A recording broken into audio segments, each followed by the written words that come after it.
हरिः ओम् श्रीगुरुभ्यो नमः। हरिः ओम् श्रीरुद्र चमकमु मूडव अनुवाकम्।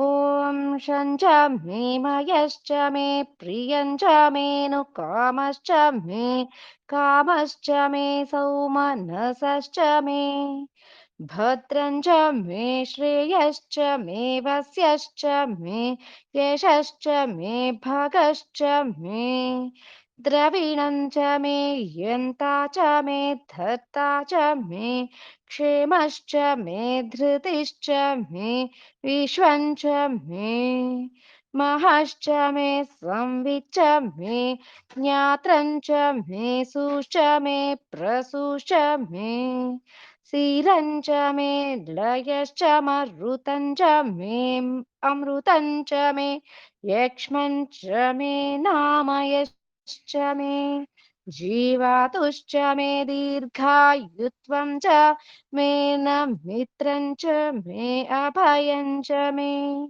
सुखं च मे शयनं च मे सुषा च मे सुदिनं च मे।